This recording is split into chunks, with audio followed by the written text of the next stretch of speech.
Good, happy Monday evening. I'm Riley King, and welcome to the Riley King Newscast. Let's get started. First up, one killed in early morning fire in Seabrook. One killed. Let's take a listen to this video from WMUR News 9.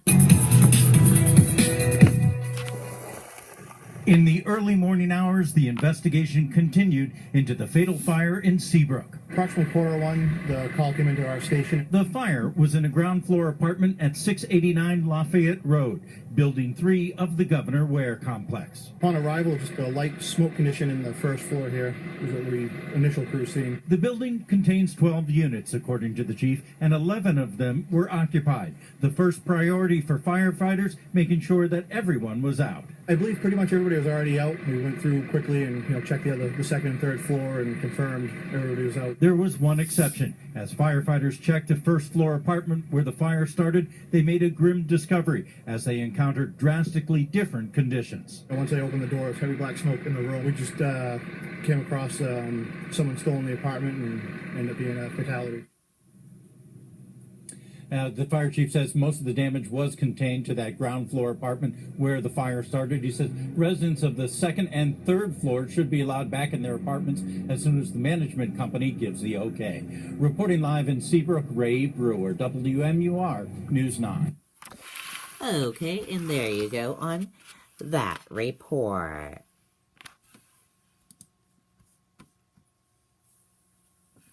Starter firefighter pleads guilty to arson charges.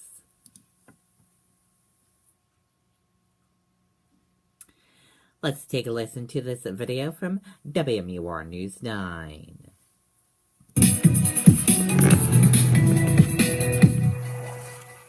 David Plant will spend a minimum of 2.5 years in prison after pleading guilty to 2 counts of arson this morning. Plant was a Stoddard firefighter when he admitted to starting 2 brush fires on April 20th and 21st of 2016. One fire destroyed 190 acres of land. Prosecutors say neither fire caused any injuries or damaged any homes. Prosecutors say other firefighters found Plant in the woods near where one of the fires was set and asked those firefighters to take a cell phone picture of him. Prosecutors say that arose suspicions, and Plant was eventually interviewed by police. He asked him to take a picture of him with his cell phone, so right then the bells and whistles started going off for the police officers involved in the investigation. Plus, he said he was out looking for a source of water in an area that really, anybody that was familiar with the area wouldn't have been looking for a water source in that particular area. So that kind of got their antenna raised, and at that point they asked him to come down for a polygraph, and he went through the poly. He showed that he was deceptive. As part of the plea bargain, Plant is ordered to attempt to pay more than $500,000 in restitution. He is also ordered to get a psychological evaluation when he is released from prison. In Keene, Andy Hirschberger, WMUR News 9. Okay, and there you go on that report. Donald Trump brags about using tax laws brilliantly.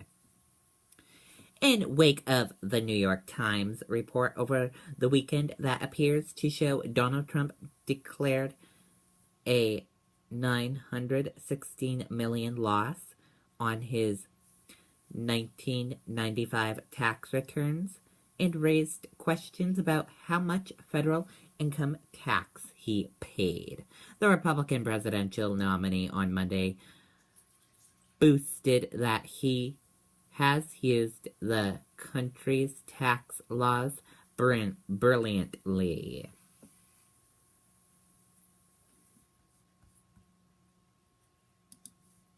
U.S. stocks close lower after U.S. economic data. Real estate lags. U.S. stocks closed lower on Monday, the first trading day of the fourth quarter, as investors designated key economic news and kept an eye on oil prices. The Dow Jones Industrial Average fell 104.40 points at session lows before closing about 55 points lower, with Travelers Companies and United Health Group contributing the most losses. The S&P 500 fell 0.3 points, with real estate falling 1.8 points to lead decliners. The Nasdaq slid 0.21 points.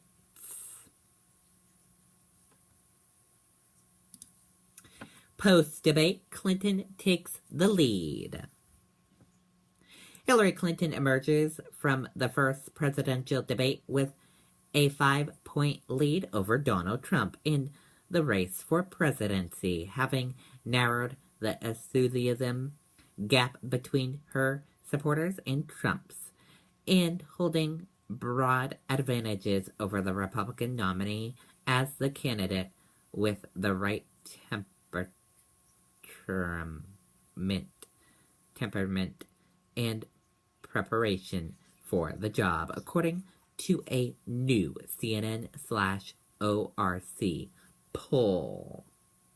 And that does it for the Riley King Newscast right here on the Riley King Network. I hope you all have a great rest of your Monday night. Good night, everyone. Bye.